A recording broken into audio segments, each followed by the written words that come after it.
Oh, hey, good morning. I think I said I was going to devote a couple minutes anyway at the beginning of the show just to YouTube.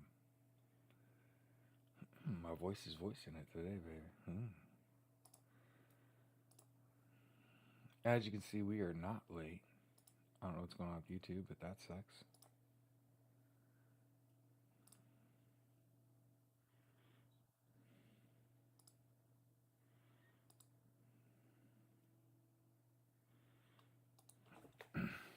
But anyway, what's up, y'all? As you can see, I'm not late. And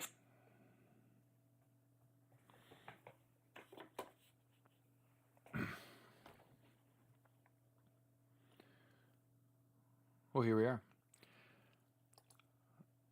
Morning, Dubs. Morning, everybody. My name is Jared. I am the host of a daily live podcast where we discuss news and politics.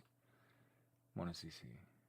And I just wanted to throw this out there first for those of you that haven't already seen the video I made. And again, if you really want to figure out what kind of person I am absolutely the kind of person to make a piece of content, post it, go live, and then the first thing we talk about is the exact thing that I just posted a piece of content about because it's highly relevant. Okay? Over the weekend, Donald Trump floated a rumor that Qatar, the country, was going to gift him a $400 million airplane. Victrola. There are about 1 million problems with that. Period. We'll put a pin in it. We'll come back. Qatar said, "What the fuck are you talking about?" Because I want to make sure I say it too. No one is gifting anyone a $400 million aircraft. Say it right. Donald Trump is attempting to extort Qatar out of their Palace in the Sky airplane, a one-of-a-kind aircraft. Say it correctly. Stop pretending like what Donald Trump is doing is normal and that it's just like we have normalized this idiot trying to extort a country out of an aircraft that he likes. I'm not stupid. I wasn't born yesterday, and I don't know what the fuck is wrong with all y'all. Even in the media, and people have contacted me like Donald Trump got a gifted an airplane, and it's just like, did none of you pay attention in government class at all? Do you understand what the emoluments clause means? Put a pin in it. We'll come back to it. Some of y'all did not fucking pay attention. Okay? Yeah, Qatar definitely said like we're not giving anyone a $400 million airplane. That was the quote. Donald Trump is attempting to extort someone using the media. Say it correctly.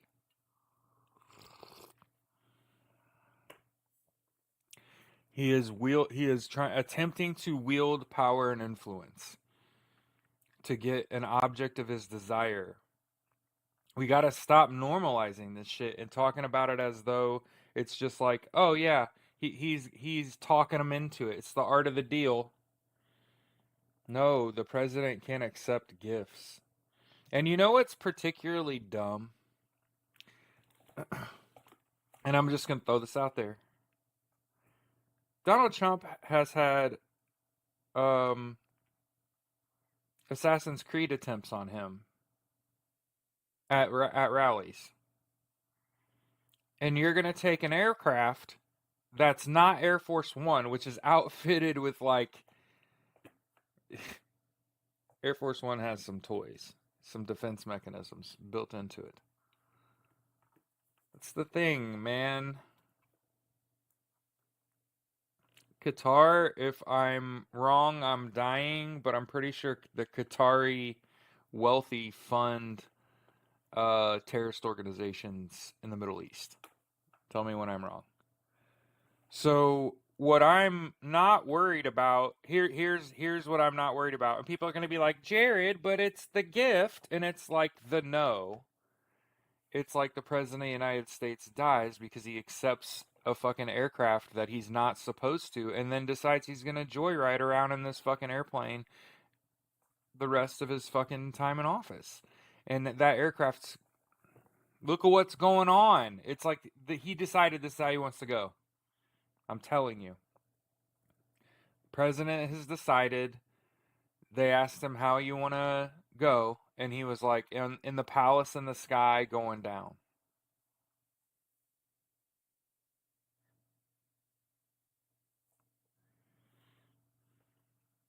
It's the most set up shit ever. Don't let Elon Musk get on a rocket. Not that he would. He's not in shape enough. He couldn't withstand the G-force. He's too top heavy.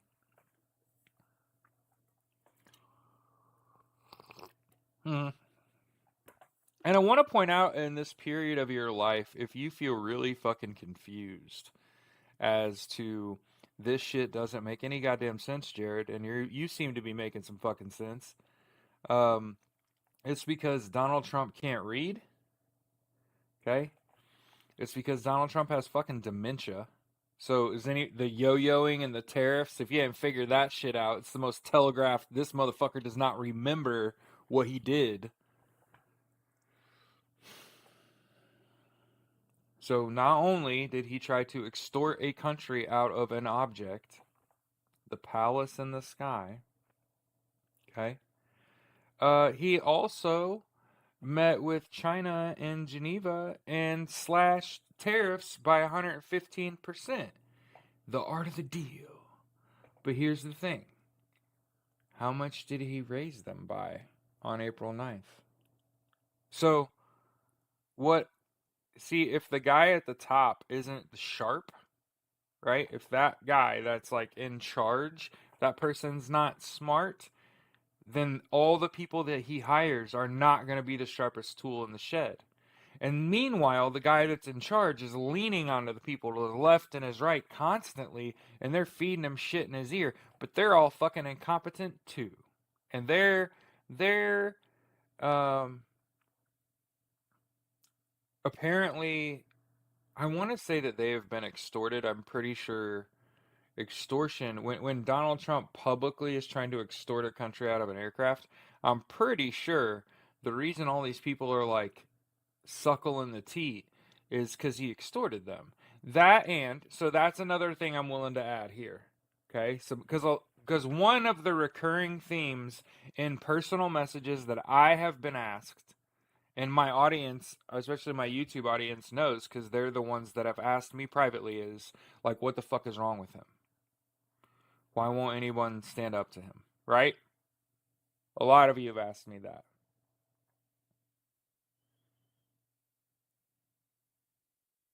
Yeah.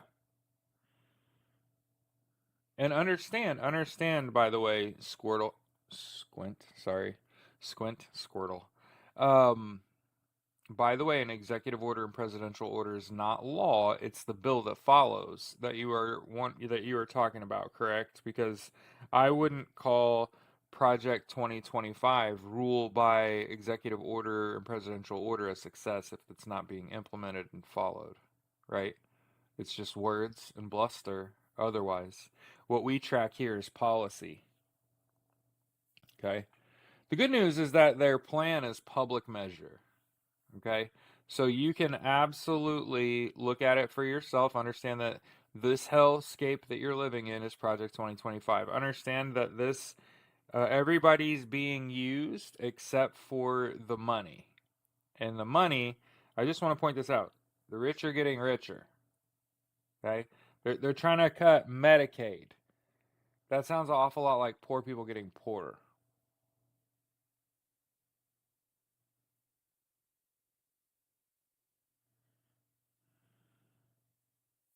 Okay? Yep.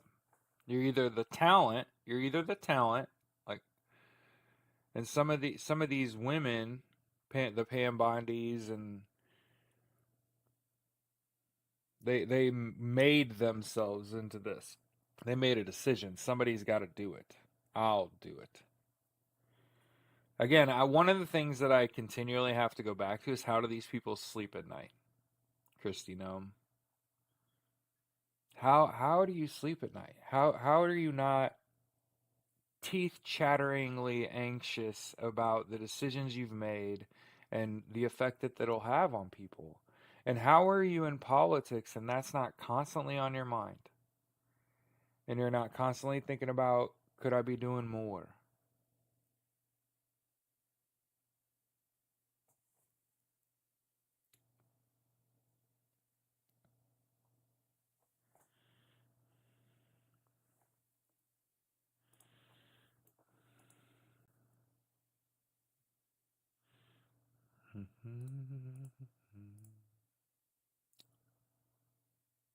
Cool, cool.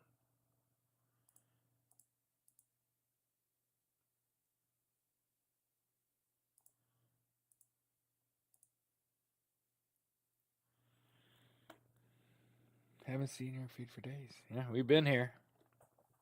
Well, we did get banned for a week for saying racism is bad. Okay.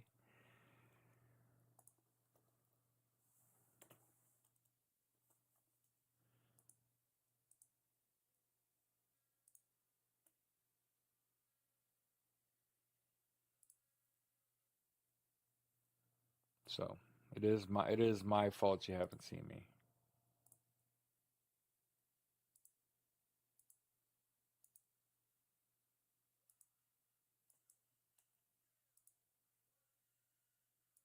Oh, I blinking constantly gives a dead giveaway.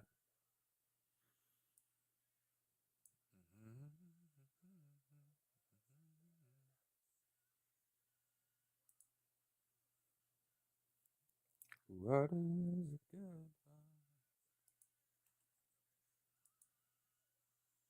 More.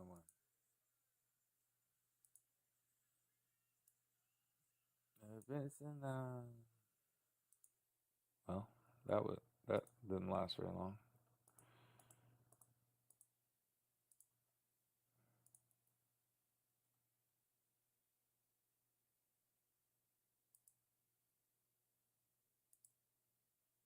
And remember, I told you one of the motivating things for me about this makes me want to has made me want to build the American Socialist Party has been um, sort of the game being played, I think, by Democrats in this country that are kind of playing politics, that have sat on their hands. Uh, and again, I wanna make sure that we say we get the shtick. You hear what I'm saying? We I understand that Jared politics is a game. It's just our lives are the pieces. Okay. There's a reason that I think we need to create an American Socialist Party whose foundation is equality, right? We are all equal, I think is a pretty basic, yeah, yeah, right?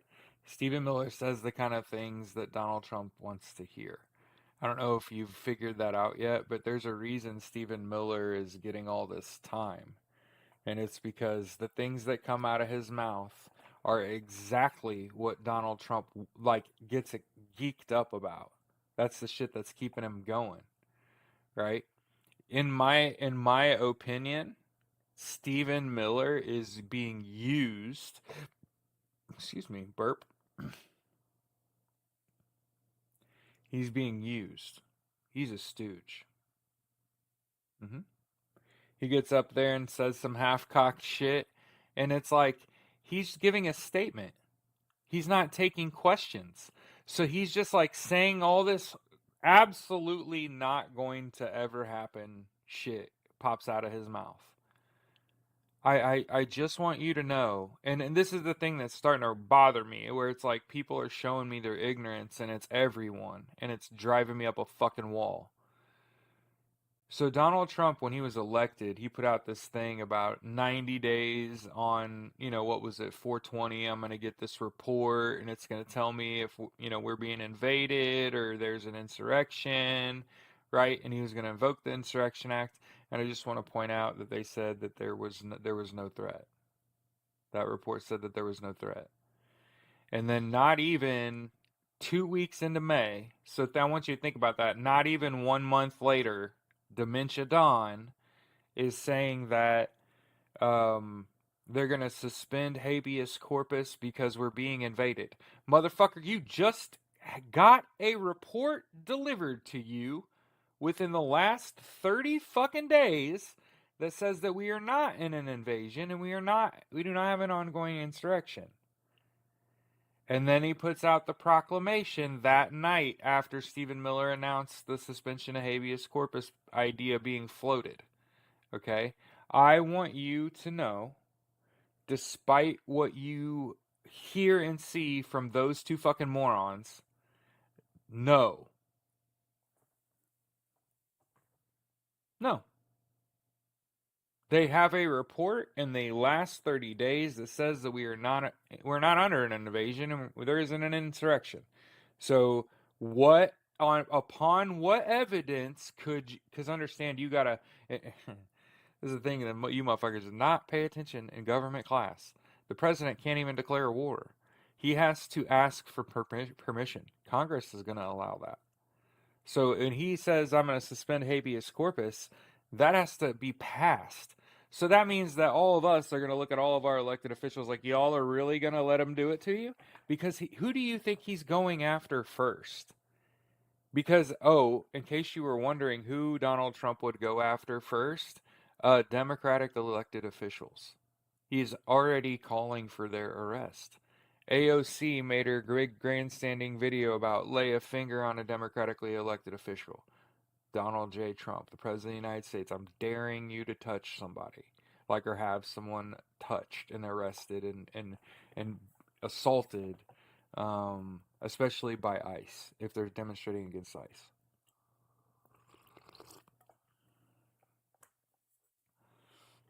Awful Gestapo-ish, though, right?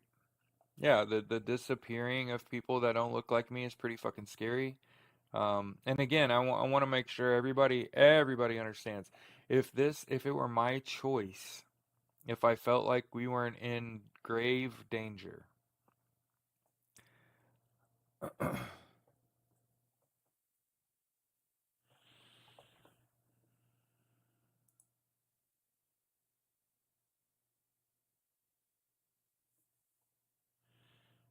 I would be anti pew pew. If I didn't think people that don't look like me are in danger. No warrant, no arrest. Them's the breaks. You're not getting fucking detained. If you're gonna be deported, that is a legal act. That's paperwork. You're gonna get a letter in the mail. You're gonna have a court date. Okay. One of the things I want to make sure I do tell like a large audience of people, now is a good time to find someone that you know that's a lawyer, just in case that you do get picked up and you do have to make a phone call. I think about that kind of, who do you even call? You know what I mean? Like, if if you get one phone call, it's kind of what it looks like, Rock One, which is what I want. This is what basketball wants. Look, the basketball gods want what the basketball gods want, right? Pacers, Knicks, Eastern Conference Finals. Hey, Pacers got that too. I mean, I'm looking forward to it. You know what I mean? The Pacers are game. I don't know if I don't know if anybody's clocking the Pacers. If any of you are basketball fans, they had the best first half I have ever seen in my motherfucking life. They hit everything. Their defense held the best offense in the NBA under fucking, what did they hold them to, 41, 39? basketball gods want Knicks in the finals. Yeah, they got to go through the Pacers, and Pacers are deep. You know who the best player, the best basketball player on the Pacers is? T.J. McConnell. In terms of basketball skills, the backup point guard to Tyrese Halliburton is outstanding. Mm-hmm. Super efficient and aggressive on defense, and efficient basketball on offense. Unselfish. He knifes through the defense, which is such a unique skills. Ooh, I like that. That's a spicy 7-game series. Pacers T Wolves. Because Anthony Edwards cracks me up.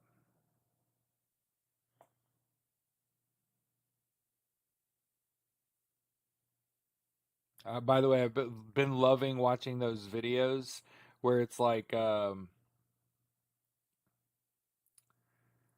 shit, what's his name? The guy from, I just brain farted his name. It's because I don't like him.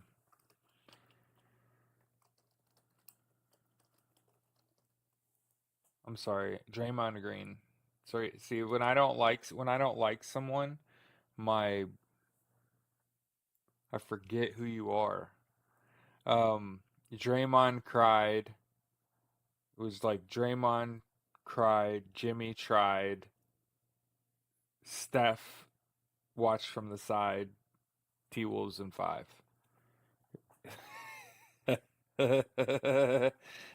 I didn't make it up. I'm just sharing it. Wait, whose life was threatened?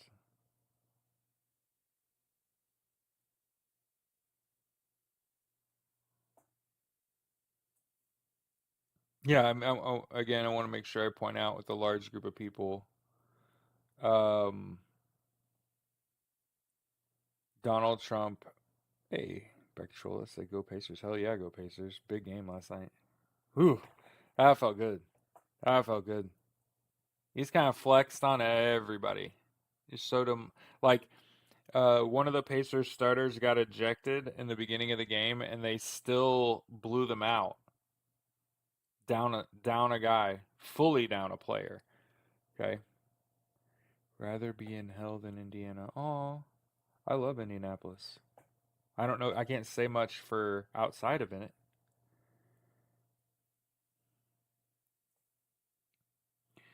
I had to take my wife to work today. I saw way too many Teslas. It's kind of shocking. And you know the coupe and the sedan, they're too big. They look like um fake Hot Wheels. Remember the slightly bigger Hot Wheels that actually had the little rubber band thing in it and you could roll it back and like shoot it? That's what like a Tesla looks like in a rose. What is there to do in Indianapolis? Okay, so I know it sounds lame to you. It sounds lame to you, but Indianapolis, Indiana. Hold on. Nobody talks shit on Indy. I've been here 20 fucking years, son. Indianapolis, Indiana is the convention capital of the motherfucking world. Okay? So you want to talk about stuff to do? You don't have shit on me. You have nothing on Indy. Every fucking nerd convention on earth loves my convention center. Thank you very the fuck much. NerdCon, your fucking PopCon, Gen Con, fucking whatever. You want to talk about walkability? Okay, double wide sidewalks all over downtown motherfucking Indianapolis, both sides of the fucking road. You want to talk about walkability? Mass transit downtown has it. Museums downtown has it. Outdoor baseball stadium downtown has it. Has Lucas Oil, which, I mean, come on, uh, that's literally an architectural masterpiece. Okay. Now, I will say there are a couple factories a little too close to downtown. There are a few factories that, in my opinion, are just a little too close to downtown. Outside of that, outside of that, quiet, clean. Okay. I have lived. I have lived in the heart of that city. I have run around in the heart of that city, Broad Ripple, Castleton, downtown, South Side. I live in Lawrence, right? I am Indianapolis, Indiana. You want to talk about like stuff to fucking do? You can't touch this in the fall. And then you want to talk about here, you want to talk about something, you want to talk about what you really don't understand about Indianapolis, Indiana. That you do not understand about Indianapolis, Indiana. Indianapolis is the racing capital of the world. I also understand that Indiana is racist, and that's way too fucking close. But I said racing. So all forms of racing. So, from my knowledge, my family grew up drag racing. Okay? And again, not. Oh boy. The algorithm's about to fuck me up. I just said racist and fucking drag and Indiana. Like, holy shit. No, no, I was realizing like I'm about to get banned the shit off this app. No, it was like an internal monologue. Like, don't get yourself fucking banned, you idiot. Um, but the racing industry in Indianapolis. Yeah, right. That's a week long ban, Jared. That's a week long ban. Um, the racing industry. So I grew up at IRP, Indianapolis Raceway Park. I also grew up at Brown County. I also grew up at Ohio Valley. I also grew up at Kentucky. I can't remember. Is it Kentucky Sports Motor Works?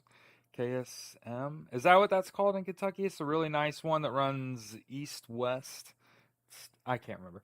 But yeah, so I grew up drag racing all around the Midwest from the time I was a child. So my brother and I were part of the pilot program for the junior NHRA. So when my brother was like 9 years old and I was 12, we were going racing on the weekends. Okay, in these little 5 horsepower Briggs and Stratton motors, lawnmower motors, tweaked out lawnmower motors. Man, it was insane how fast you could get them to go. Um, and you had to, and it was bracket racing, so it wasn't fastest car wins. And you don't necessarily want to be fast; you want to be efficient. So keep this in mind as somebody whose family drag raced professionally for years. It's about consistency. It's not actually about how fast. It's how consistent are you. Uh-huh.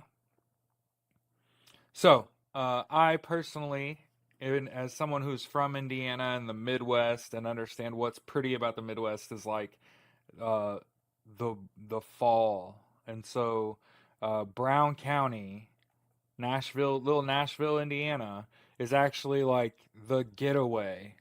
Um Dead ass. Um, there's Lafayette, which is an hour north. There's Bloomington, an hour south. IU for the record. And we're talking about stuff to do. I want to talk about stuff to do. IU, an hour south of Indiana. Ahem, ahem, ahem. The greatest party on earth. Okay? So if you came to get down and it's like a weekend, go to Bloomington. Okay? Go to South Bend. Go to Lafayette, Indiana. Okay, my old stomping grounds, college towns. Also, Butler is in Indiana. Butler's in Indianapolis. So if you didn't know, Butler is also here. One of the things that you can do on a Friday night in Indiana that is unlike anywhere else in the world is go to a high school basketball game or a high school football game. Is high school football is great in Indiana too. Okay. Also, if you go up in northern Indiana, this is a couple 2-3 hours north, Morty, are the dunes in Indiana, which is again like one of those crazy things that people don't realize. Indiana has miles and miles and miles of beachfront. The cost of living is super low. Yeah. I was a high school basketball player, and then my high school head basketball coach killed the program, and they were not over 500 the whole time I was in high school. Um, They hit their acme before I got right when I got there. I will never forget Bruce Fields, Chris Lovelace. They won like 30 games. They were the best Mooresville ever had, but it was the best. They packed every place they went. And also, shout out to my fucking cousin, Anthony Winchester. He played, I believe he went to Scottsburg High School. He was Mr. Basketball. He went to Western Kentucky and is the Western Kentucky all time leading scorer. So I like my childhood was if we ain't going to a basketball game on Friday night and we ain't going drag racing on Saturday, then it ain't the weekend. Yep. Mm-hmm. Mm-hmm. And then church on Sunday. Right. So, a little bit about me.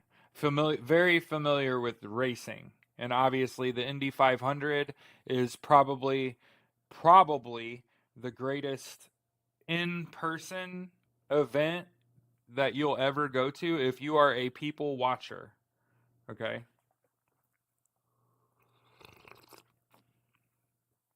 Morty is not lying. He said attending Indiana high school sports arguably. Morty, let me tell you a story that pisses me off, okay? My first year coaching high school sports, I got hired by Purdue Polytechnic North, operating out of the old Broad Ripple High School, which is a historical site.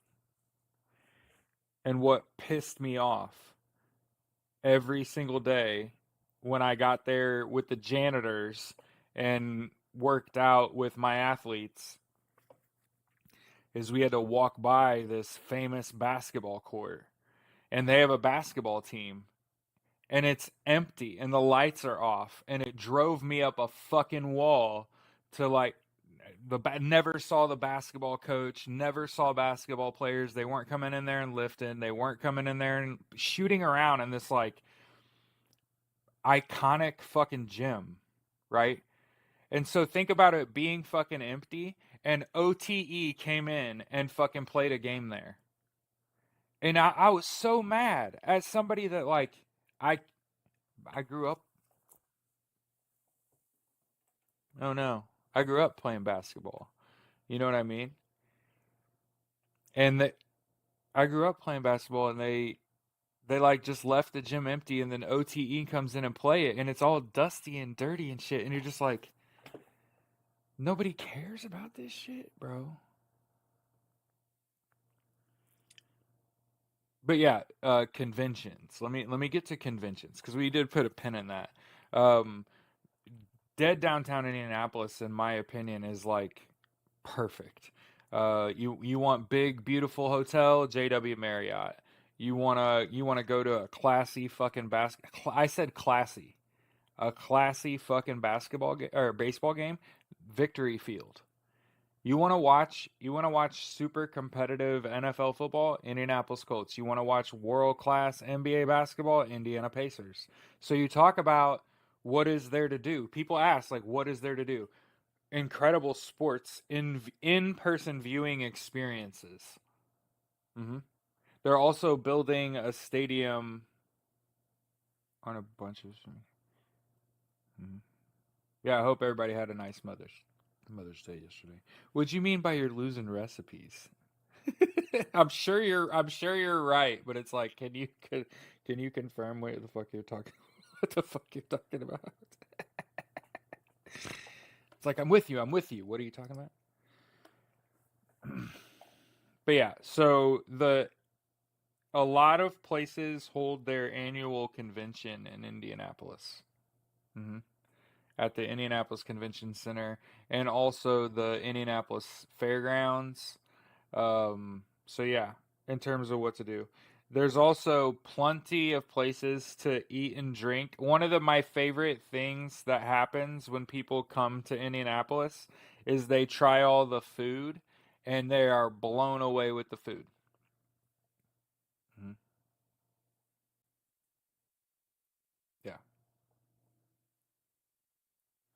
But people ask, like, when's the best time to come to India? In the fall, when everything's popping. Around the holidays, when everybody comes back home, you know. That's how we used to do it. Remember the night before Thanksgiving, we used to meet up and go to the bar on the night before Thanksgiving. Chicago's a big meeting place too. I fucking love Chicago. To be honest with you, like my wife and I, we I'm trying to remember. Oh, I got a bonus at work. And this is many fucking years ago. But I got cuz I'm a badass. I got a bonus at work and my wife said, "Take me to Chicago." So, first of all, we stayed one building off of Navy Pier. You know what I mean? Like in one apartment, you walk up a flight of stairs, you're overlooking Navy Pier. Okay. We obviously we had to look up places to go and we tried to walk everywhere we could even though we had a car. Um but that area, like super posh downtown area of Chicago, uh there are businesses that you cannot imagine that are like 30 floors up. It's one of the things is just mind blowing constantly where you are in Chicago is like how where you are in this building, what floor you're on, and you're like, it, that's like attached to where we're staying. Like it's wild. Architecture. Thank you. I was taking way too long to say it and making it boring. Thanks, Cease. Um, sorry, gotta stop picking. Um, I did want to make sure we said that. Donald Trump appears to have walked back his tariffs with China, the super dangerous ones. Um, the ones that are absolute. I just want to point out the kinds of decisions, the international decisions that Donald Trump is making, these geopolitical decisions that he's making, are not great.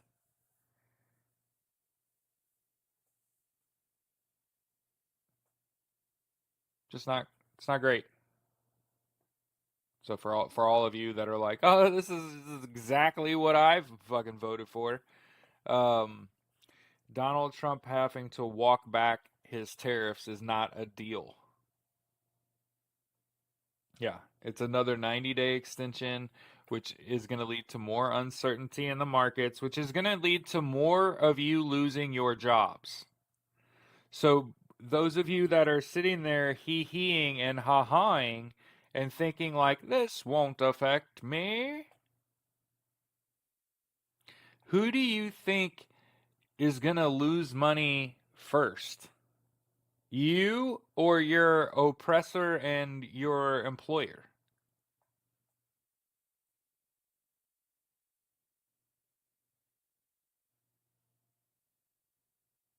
I think I was preceding the next pro Trump comment on TikTok. Sorry. What's up, Special K?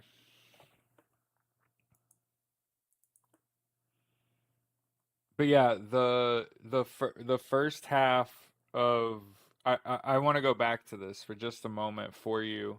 If you want to see perfection, like literally, that was a perfect first half of a basketball game. Go watch the Indiana Pacers, Cleveland Cavaliers, Game 4 in Indy. It was last night. I was watching it while I was texting with my kids. It was one of my kids' birthdays, and they were just like, "This is the best day of my life." Like it's my birthday, and the Pacers are absolutely dominating a playoff game, and it's not. It was a 40-point game at halftime. Everybody was hitting. Okay. And so again, I don't know if you like basketball or not, but if you want to watch a damn near perfect first half. And I know this sounds so lame, but I actually played basketball my whole life and I love NBA 2K for example, and they did what you call play perfect. They played perfect. The whole half. Absolutely everybody was on fire. Your center was your most dominant player. You lost a starter in the first few minutes of the game and still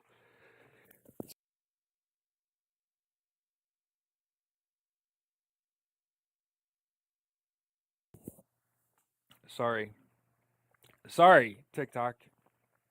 I muted myself. I had to sneeze. So those of you that have laughed off Donald Trump's presidency and said, "Oh, he won't have a big impact." Uh, Uncertainty is going to impact shipping lanes. It already has impact shipping lanes. So it's just foolish. It's just a fool's errand. Thank you. Listen.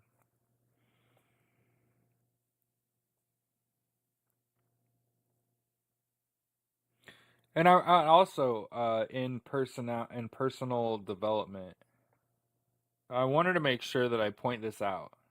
Um, I'm not religious. We don't sit here and talk about religion. I don't also go out of my way to disrespect religion. Um, and I don't know that how I feel about calling myself an atheist. And here's why. On the one hand, it's all preposterous across the board for me at this point. Um, and again, I'm going to repeat myself here. I think it's all preposterous at this point. I mean, people want to point fingers at the Nation of Islam or Jews or Christians, and it's like you know who's never being questioned about their contribution to malice? The atheist. And so on the one hand, for me as someone who I'm generally a pacifist, actually. It's kind of fitting that I also don't participate in any of the Catholics. No offense, Catholics do the less. I mean, obviously there were their crusades, so let's not necessarily talk about anything. But they are the major landowners in the world, and they don't pay taxes. So think about owning livable land and it not being homeless shelter or housing and not paying taxes. That's So what I've decided is that rather than disrespect your faith up front, they're all real. And we're going to act as though they're all real and valid. And I think that's a lot more chaotic. And so that's what's dangerous about this situation that I'm in, is that I can go around bandying about as though I am an atheist and get my fucking head cut off. Or I could say, you know what? You're all real. Pay. All of your faiths are valid. Now pay up.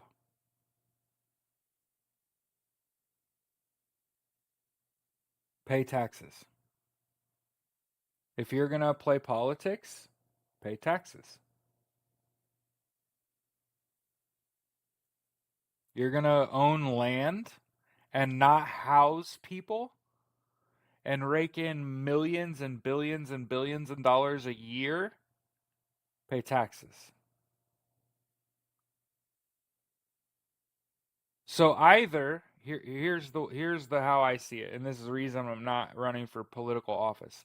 Either burn all the churches down, I'm an atheist, your God's not real. Do you want to live in that world? Or they're all very real. And as a result of being very real and very powerful and everyone's faith is valid, pay the motherfucking taxes. If you're gonna have political power, pay your motherfucking taxes. If you're gonna get your head, your papal, the head of your papal, your pope, and they're going to be what I would call partisan, for the record, uh, they should be paying taxes. Hmm. Yep. And so when that pope goes out there and sounds super liberal, I hate to say that, but you go back and look at their education and their experience, and it's like, as much as I'm with it, I support their overall message.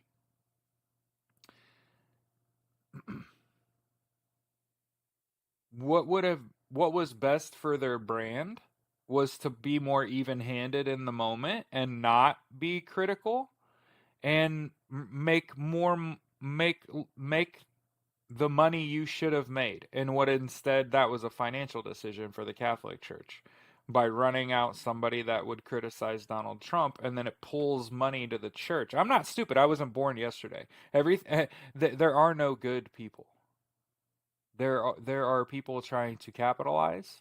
There are people cognizant of it and that try to limit that, right?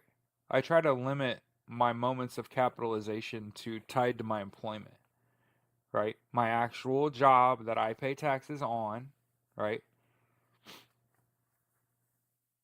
I smell a financial decision. I smell politics. I smell bought and paid for. I'm not stupid. And this isn't me saying, like, hey, I want everyone to have universal health care, education, income, and housing from the government.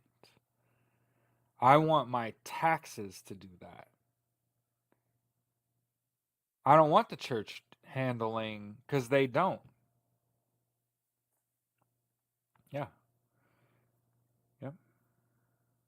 And let's be real. The people that work within the church are not being paid enough.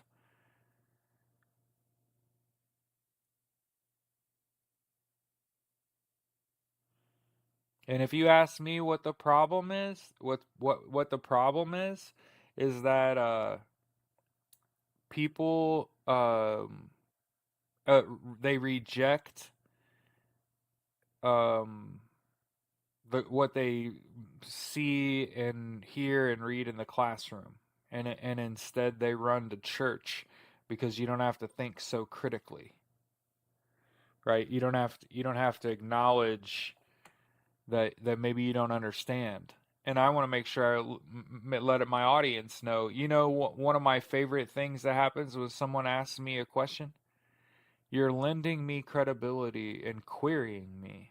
That's literally, I love that shit. If I don't know, I'm gonna Google it. I'm gonna verify the information, and then I'm gonna tell you what I found. Right?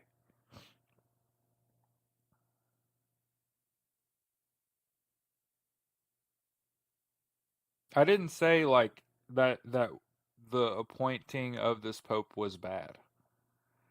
I just said it was partisan. Man.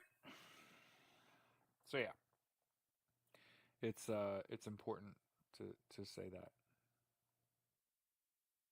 What traditionally happens there is that pope is going to be a little less political and a little more even-handed, and they're just going to go about making their money.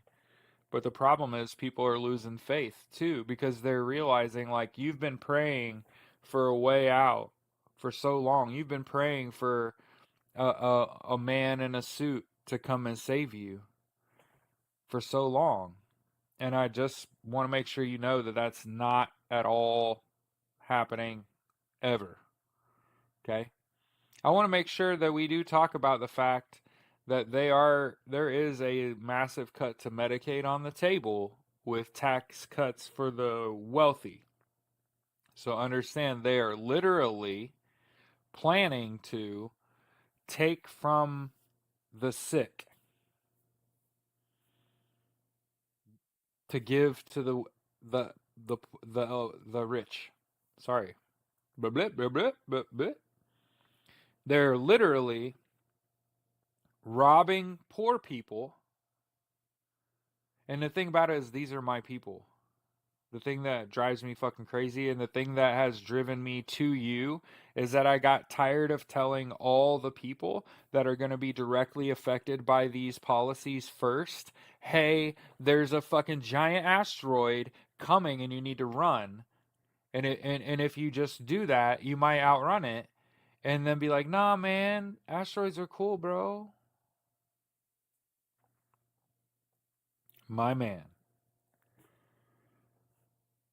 So there's a reason I'm here is because, well, if you just look at the comment sections, look how well received it is, right? How people aren't saying like, you're a fucking lunatic, you know what I mean? Like threatening me,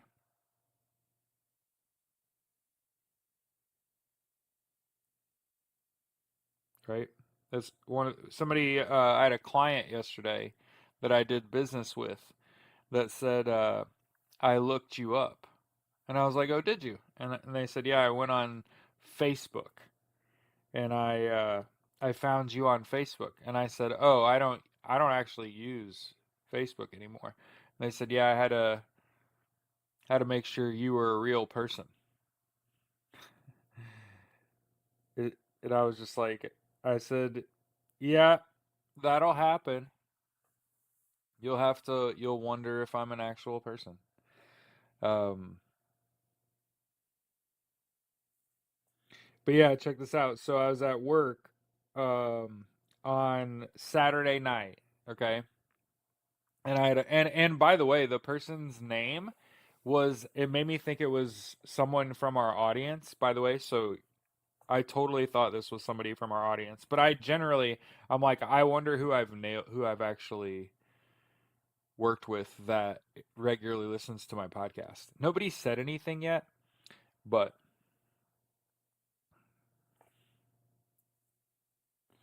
yeah, I mean, don't look up. We is really uh it's not a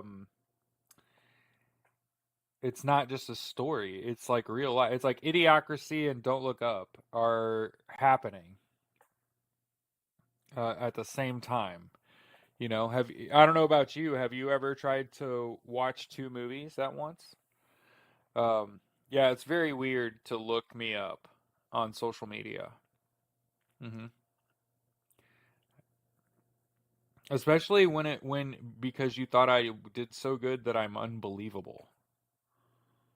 That's what she said. Yeah. And I just brushed it off. I just brushed it off because that was a $700 conversation. So I was just like, okay, yeah, sure, you could put my name in on social media all you want for 700 fucking dollars.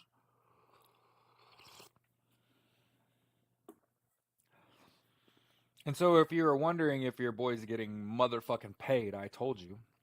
There's a reason I dropped out of the data analytics program at Purdue University is because I saw the kind of money my fucking colleagues were making and I was like, "Hey, let's make the easiest financial decision I've ever made in my entire life." That's right. Get fucking paid to get people away from these credit card companies that will absolutely destroy your life. Mhm. Yep. That sounds fantastic. Look at the debt in this country exploding. And I just am sitting, instead of going, what was happening was I was working for a bank, right? And it's like, well, at a bank, I just sit and tell people no all day. You don't qualify for shit. You're broke. That's where I was going with data analytics. I was going to go work for a bank, be like a bank exec. Instead, I might start a bank. That's about how much money you make where I work. Hmm. And a lot of people are like, "Oh, are you passionate about what you're doing?" Fuck yeah, I'm passionate about putting thousands of dollars a month back in people's pockets and getting them out of debt and potentially raising them out of poverty simply by eliminating unsecured debt. Hell yeah. Love that shit. Is it like what I would have thought? No. No. Somebody asked on TikTok, "What do I think about somebody passing the fuck out?" And on YouTube at the same time. Um I think that you get what you pay for. You get what you fucking sign up for. And when you spend your time, you spend your 15 minutes of fame talking shit about people that isn't fucking true, you know what happens? Your body fucking quits on you.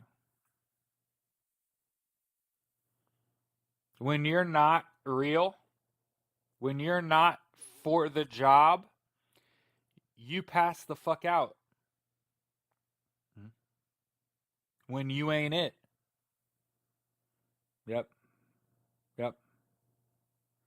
When you put on pants that don't fucking fit, you're gonna fall all over yourself. Yep. That's what it looks like. Looks like passing out on live television when talking helly shit about Madam Kamala Harris. You fuck. Got exactly what she deserved. That was karma. You ever see karma just like do one of them numbers? Yeah. That's what I watched. The little tilting of the cup of chaos. Yeah, bad energy took her ass out. So the fuck I'm talking about. Yeah, again. I think that voodoo is just as real as religion. Okay, so when I saw her pass out, that was voodoo energy. That was fucking Southeast Louisiana.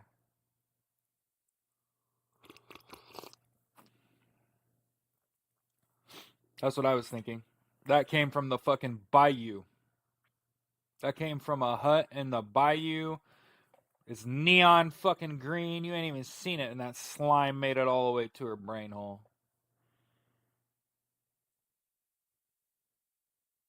I want to learn the Cajun Creole to say like the curse in Creole, but I do know I was in the Marine Corps with people from New Orleans that taught me curses and shit. But that's 20 years ago. No. I should write a book.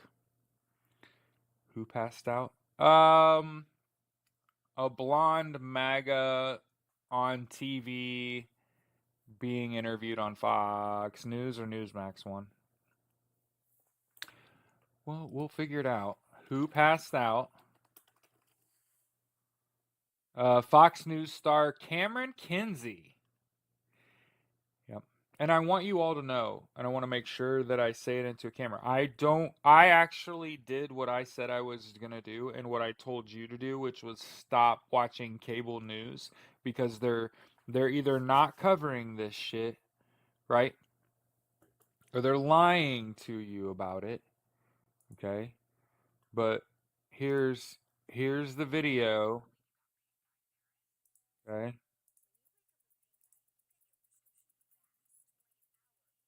Oh my god. That was in my ear hole. So here's a little YouTuber, little YouTube video. Okay? Yes. You could call it whatever you want, but I call it voodoo and karma. hmm When I dislike someone and I'm like, wow, they're a bad person. I don't ever have to think ill of them and waste my time thinking about, oh, when will justice ever come for them? That's, it's so sad. Justice, karma. hmm That bitch shows up to work every day on time, is where they're supposed to be, and one day it'll be your day. hmm They just hand out judgment and justice. hmm Karma. I've said many times, I do not intend to be a rich man, despite how you just heard me talking about money. Okay? You can take all my money. You can have my money. You can never touch my karma. My karma is elite. hmm Instead of reacting poorly and like mostly reacting with violence, right? I have done what I was taught to do, which is turn the other cheek. My whole life, I've done exactly what I was told to do because I was told, Jared, the difference between you and the people that mistreat you is that you have a handle on karma and they don't. And they're wicked and restless and reckless and stupid. And the difference between you and them is that karma is going to turn on them eventually. Karma is not going to turn on you. So you do the right thing, you get to live like that. I sleep like a fucking baby. Karma stands over.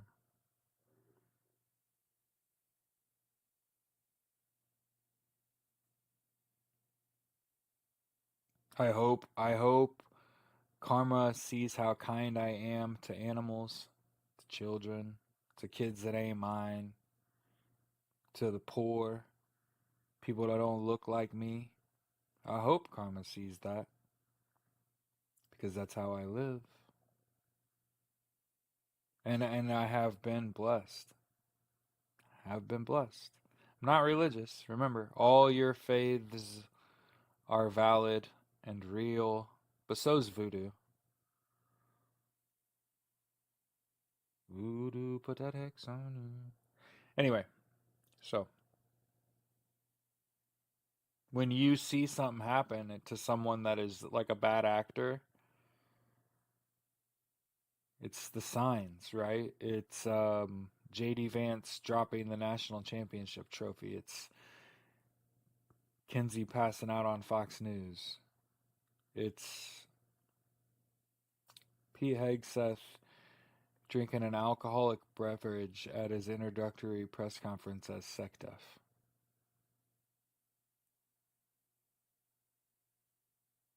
It's the signs.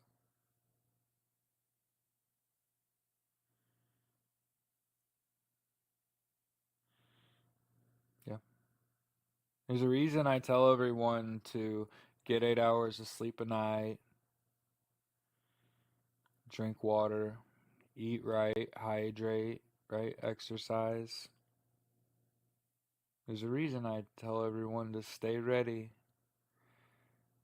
Death is coming. I hope you have a plan for the scythe. I tried to tell you to stay ready. Yeah, including the reporter in the Signal chat, which then made the subsequent because and again, let me get my words together. There was a hearing the next day where Tulsi Gabbard, P. Hegseth, Waltz, they all denied the shit, and then that entire text message chain had been released to the public, right? So there were these like signs that it's like karmic, if I may, where remember how we felt on election night? Dead ass. Remember how we felt on election night? How betrayed you felt? How lost you felt since? Karma will help find the way. Mm-hmm. You just have to be patient.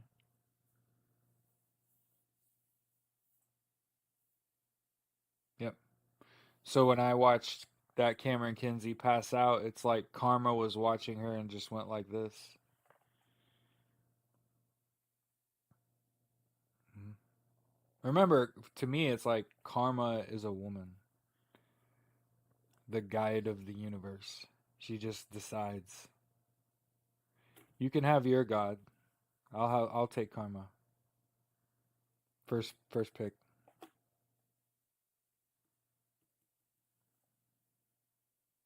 Yep. There was so much negative energy. It was like evil had triumphed. We were defeated. All was lost.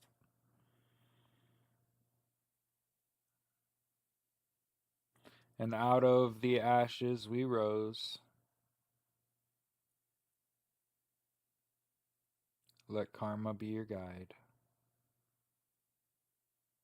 And there's been so many things that happens. They were celebrating his first 100 days in office. Yeah. That's part of the reason I was talking about it, is because the Pope is like 16th black and has Creole in him. So that's what I was talking about. They announced this Pope, right? Yep. Within like a couple days. It's like a symbol, it's a sign, right, from the universe. Remember, I'm one of the things, it's not like I'm the friendly atheist. I am personally an atheist. Personally. But outwardly, it's like all your faiths are valid and good, but it's all real.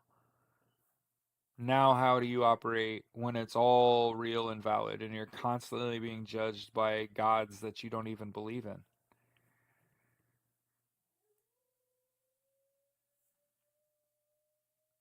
You can hear my dogs.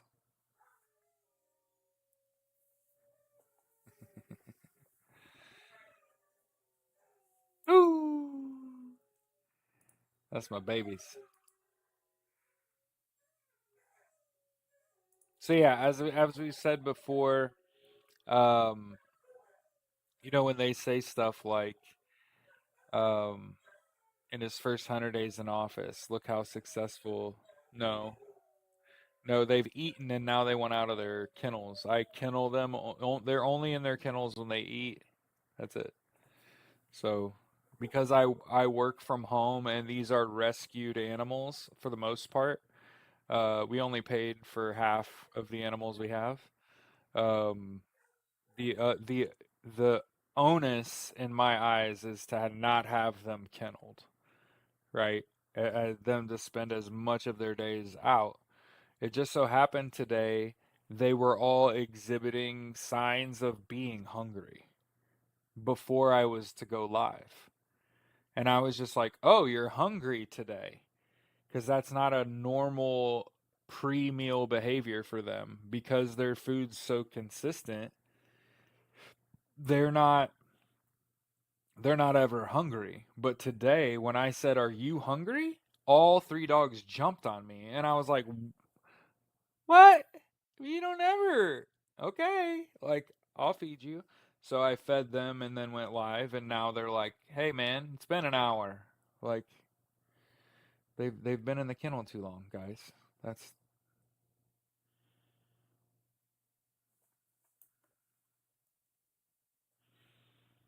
So yeah. I know that, and that's one of the reasons that I'm able to show up every day, do a 90-minute show where we just talk about the news. Talk about the news. Okay? I don't think being able to do the math and seeing the signs makes me partisan, personally. For the record, when I sit here and tell you that I'm pro equality, I don't think that should be left or right. I don't care about left or right. I'm pro equality. Everyone belongs. Don't fucking kill yourself. There are no better days without you. And in case I haven't fucking said that before. Okay? No, there's a lot going on in the world and it's fucking confusing. Just as he was the first time, Donald Trump is an ineffective leader and president of the United States. He's not good at this job.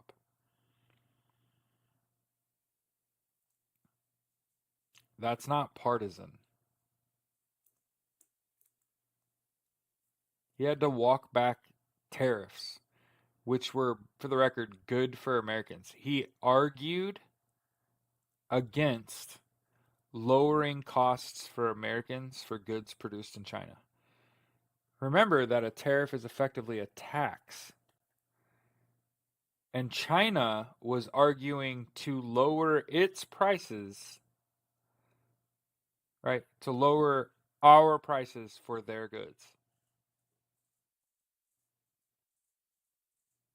Just make sure we got that. And I don't think that's partisan. That's what actually happened. Okay?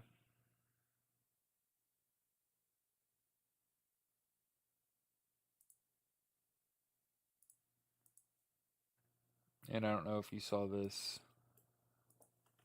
But no, that was part of the reason I made a video this morning saying I might be late today because I had to take Taylor uh, to work.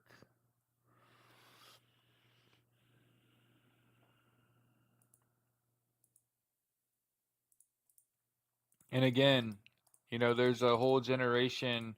Part of the reason people don't, yeah, Tim Hortons is great coffee. Very consistently, very good tasting coffee. Yes, those are, hey, S&M. We don't miss. We had our own flavors of coffee. Not just a light roast, Jared, something a little weekend project. No, I bought 2,500 pounds of my own coffee and sold it myself and gave it away. People came to my house middle of the day and were like, "Can I buy some coffee from you? I heard you have your own coffee." Like, I had some of your coffee at work. Yeah, I sold an entire pallet of my own shit. The only reason we're not in a four or 500 fucking locations is because COVID hit, and I was just like, I'm not killing anyone.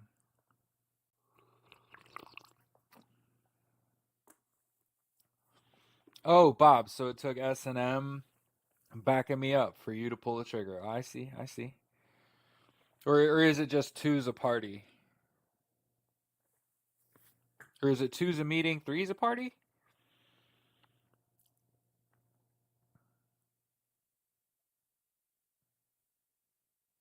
Yeah, it was cool. It was like living a dream. My wife hated it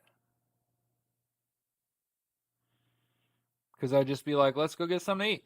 Let's go get a coffee. Let's go get this. Let's go do some." And she's like, "Why are you spending money? We don't have money." And I'm like, "No, I got a $20,000 investment, and we already got told, like, I could get approved for oodles. So let's do our market research with this money. Let's make sure this is the correct decision, that our coffee's tight, that our presentation's tight, that we're taking notes and we're taking things, you know, taking the things that you learn from your competition and discard the things that you can't use, right? And I'm going to do all that before I have a business space, right? Um, so for there was a period where I was really fucking doing it, man. In terms of like the sum of my education and finance and branding and graphic design and like, I mean, I still wear the shit. Isn't this crazy? Look, that was the name of my business. So blame COVID is the only reason this isn't where you hang out.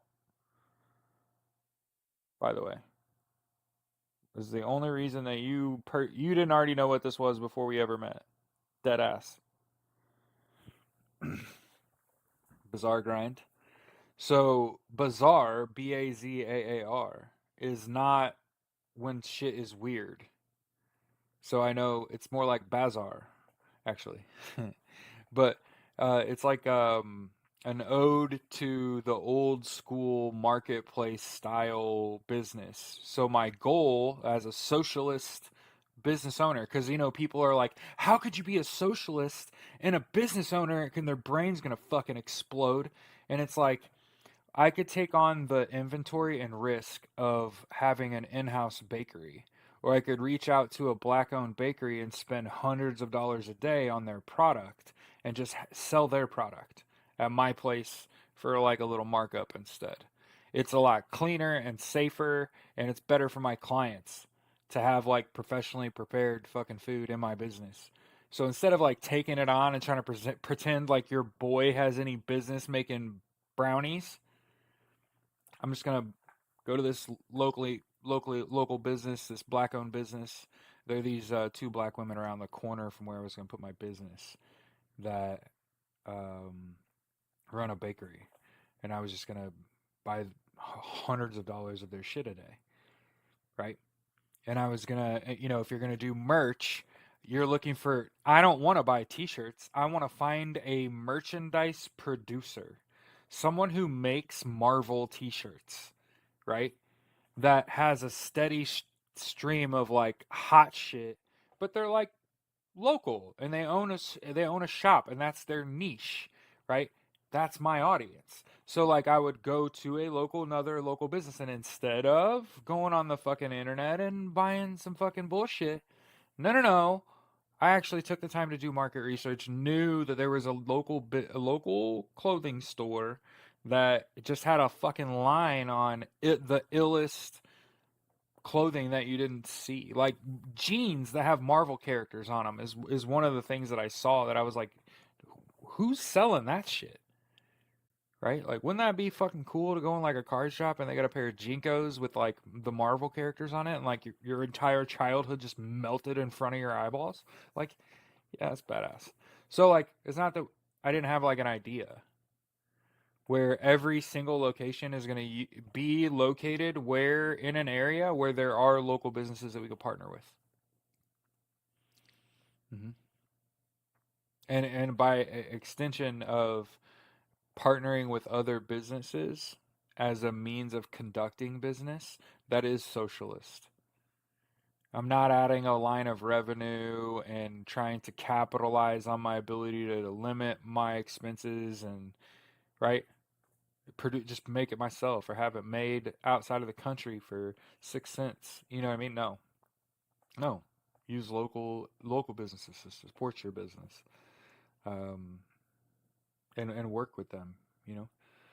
So yeah, it's not like we didn't have an idea, not like we didn't know what we were doing, not like I wasn't very much on my way. It's just to undertake all of that with COVID is like a terrible business decision because you'll forever be seen as making a capitalist decision when the socialist decision was to not do that, right? The socialist decision was at the expense of my peers, at the expense of my friends and colleagues and family that are going to support this business should I move forward, despite the fact that there is, I mean, holy shit. What was the CFR on COVID early, ladies that are in healthcare, people that are in healthcare?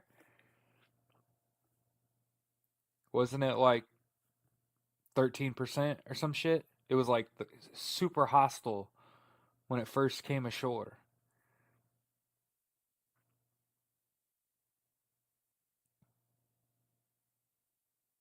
And yeah, S&M. I've thought about it, and I've had people approach me about it, and you know, people that are in my industry, like that are in that industry, have approached me like, Jared, we got to talk about Bizarre Grind. Like that's your baby, you know. You really have a monster here. World class coffee, and there's something to do if you actually want to hang out or something. We actually have someone to be. You know what I mean? Um. So yeah. And I would love to just run a small one. You know what I mean? Just be there every day like I am here every day, right? I would love to just sit in a shop. I got bills though, just like everybody else.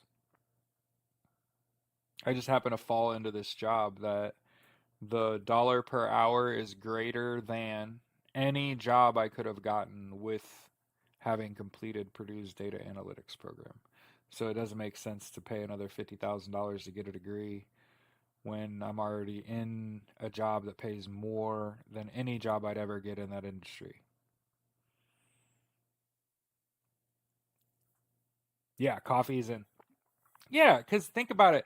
If you want to go somewhere, and let's say you decided one day I want to play chess. I just want to go somewhere and play chess. Okay? The odds are where you're going to find people playing chess, there's nothing going on. There's no drinks, there's no food, there's no reason to be here other than to play that chess. Guess what happens? Guess how long it takes to play a game of chess? That's right, anywhere from a few minutes to all day. So, do you see the problem with going somewhere to play chess, knowing that there's no food, there's no drink, there's nothing else to do here? You could be here for just a few minutes, only really get in one game. Or you could be here all day. There's plenty of chess to play, but all the while the options are the same, and that's nil. Okay, now what if at the bare minimum, the establishment that you went into served world-class coffee. Well, now you're a lot more likely just to stay because now you got a hot cup of coffee. That's why.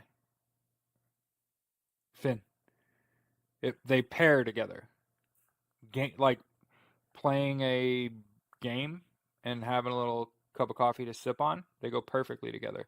You wouldn't want people, for example, you wouldn't want to have like a no, not to blow up the algorithm or anything. You wouldn't want to have like a pot bar and a D&D business, right? Where people go and they get stoned and zone out and they're trying to play D&D and it's like it's your turn and shit. Like you wouldn't want that. And it's not that people don't, okay? The thought process is like give them a little caffeine and they'll have a little better time. They'll open up a little bit. It kind of has a similar effect of alcohol, where alcohol makes you lower your inhibitions. Coffee helps people kind of get into it, right?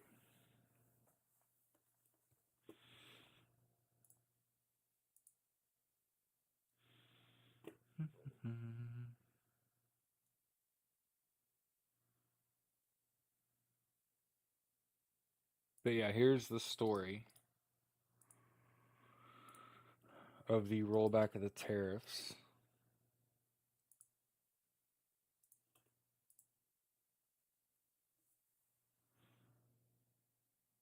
But yeah, my eyes, the way I see like me being involved with the furthering of my business idea, you can't have this administration in power. You can't have um, COVID and norovirus and bird flu and you know what I mean, and supply chain issues targeting coffee, right? And be thinking about opening a business, right? These are issues that need to be resolved, right?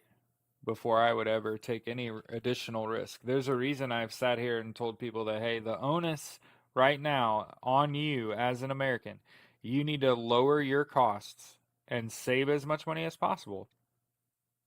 Put as much money as you can into savings. Get your money out of the banks. Get it into credit unions. Spread it at the fuck out.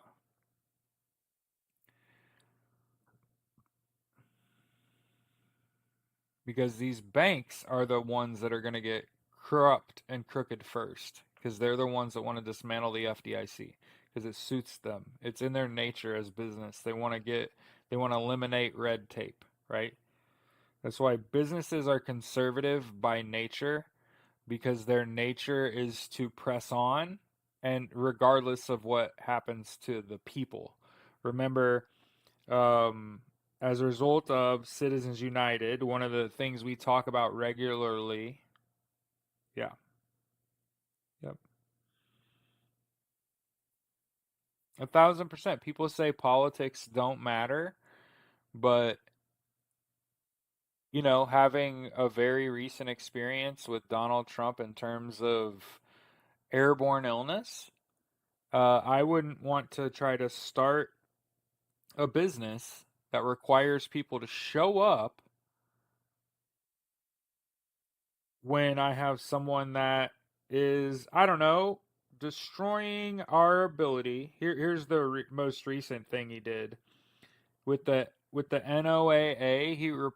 Destroyed advanced reporting of like storms. And again, I want to make sure we talk about who this disproportionately affects. Okay, there's a reason that again, I'm going to say it again. And so there's going to be people who be like, you're repeating yourself. You said this earlier in the show. I said earlier in the show, there's a reason I got off Facebook. It was because I got tired of saying like there's an asteroid coming. Y'all, and this isn't gonna affect it's not gonna hurt the people you think it's gonna hurt. It's gonna hurt you that lives in rural America. Just understand in the last 72 hours, Donald Trump is attempting to slow the internet in rural areas, calling it woke and unnecessary.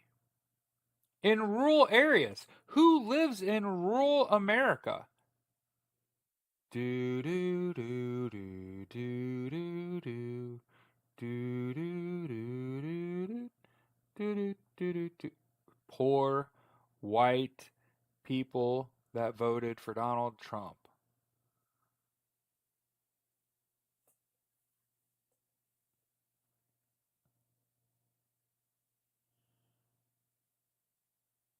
Yeah, yeah.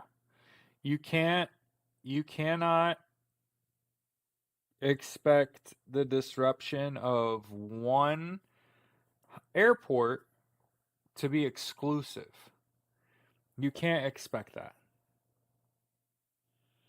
But yeah, the people, the very people that voted, for, and there's a reason that I'm here. I would rather talk to people that did not vote for that man, who may or may not be affected by his policies, mainly people that don't look like me. But here's the thing, when I tell someone that you're endangering yourself, you know what they say? As long as it hurts that brown person more than me, I'm cool with struggling. A whole bunch of people that voted for that man had already decided less for me if it means even less for you at the expense of me.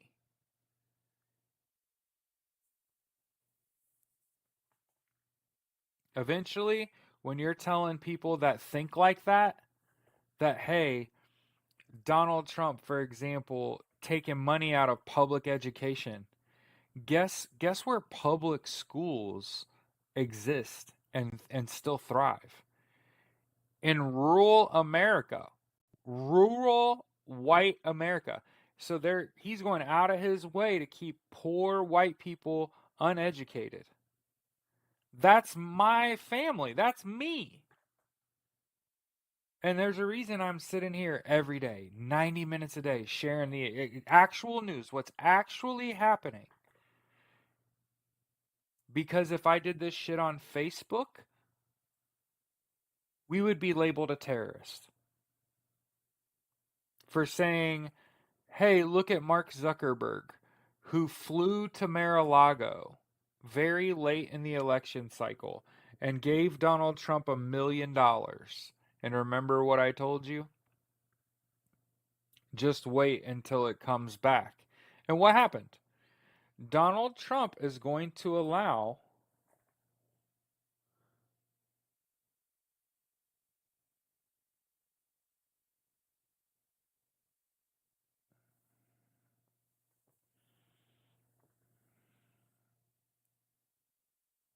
Oh, that's not what I meant to do.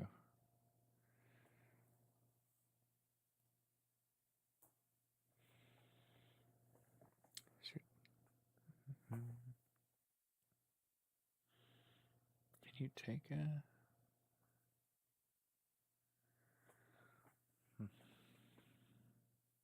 But yeah, I want to make sure we talk about that at length. Is like I tried to tell, hey, you're on Social Security, you're on Medicare, you're on Medicaid, or your employment hinges on those things. This this administration wants to eliminate and reduce those things, introduce the funding for those things. Do you, do you understand that your whole livelihood is built upon the survival and existence of those things, that you're voting for them to be defunded? How many times would you tell someone, hey, this is going to disproportionately hurt you and not me? I'm a data analytics student at Purdue that left the program because I got a higher paying job than I would have gotten had I graduated from the program. I'm going the other fucking way. Thank God. It pays to know people. This is not because I'm awesome.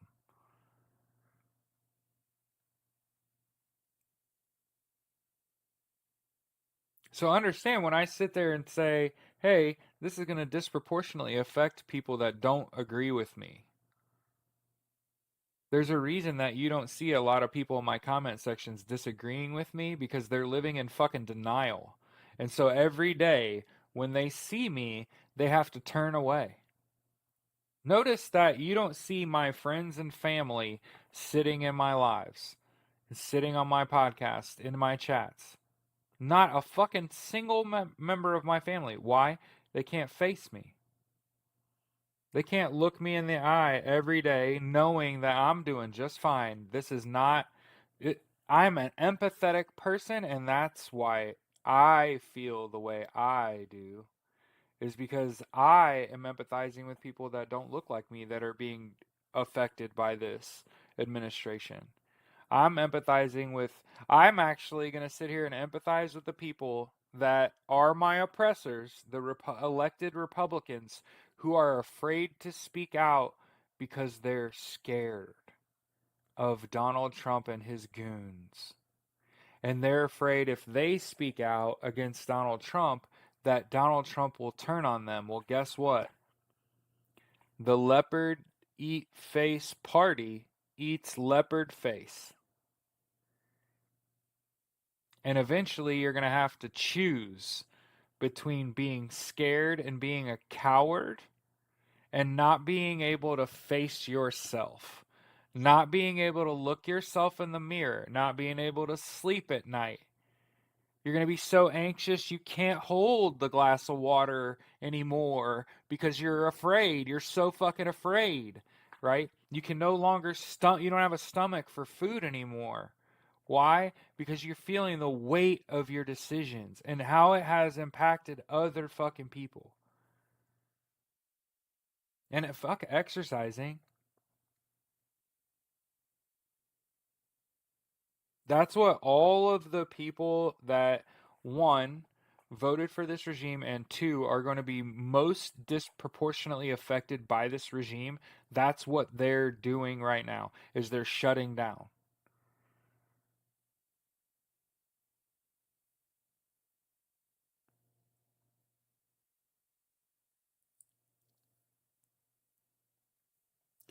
And remember, when we talk about people like Mark Zuckerberg, remember I told you, like, oh, Donald Trump's going to turn on him. He did.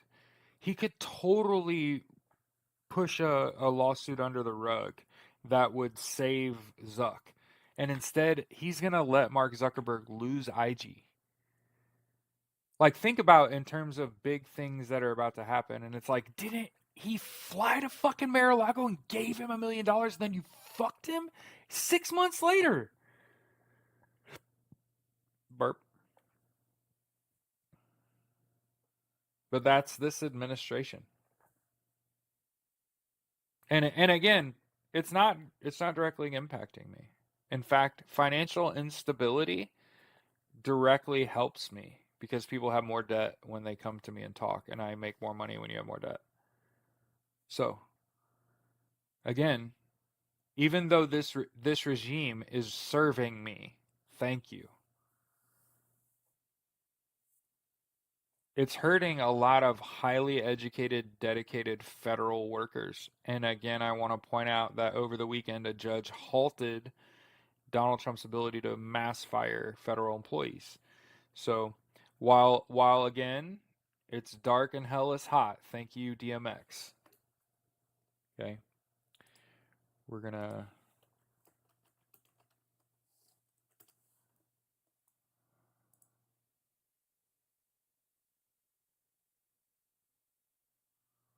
In case you haven't.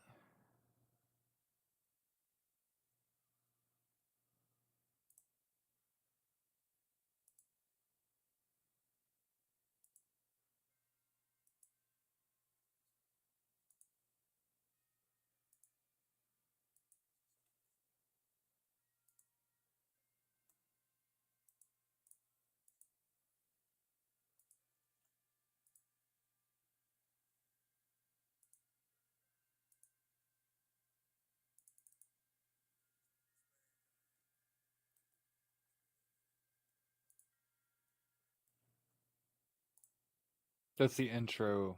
It's called "It's Dark and Hell is Hot."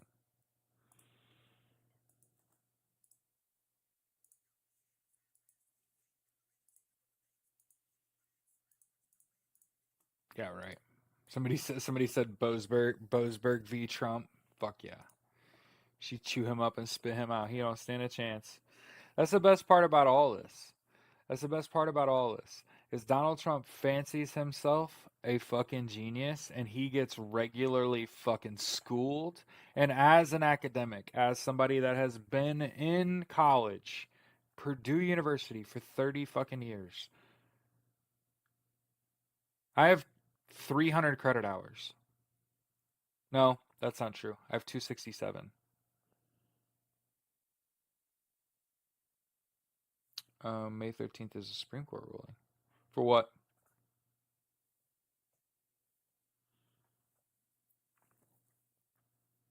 He Donald Trump has made a mockery of the title of president of the United States. Jason Kelsey. You're right. So anyway, got a little bit of eat the rich, have a little bit of a Monday. Okay. We're gonna get out of here. Go love on these dogs before I gotta go to work. All right.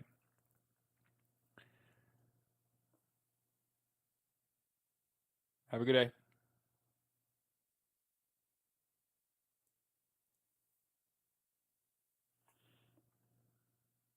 Yeah, go right. Yeah.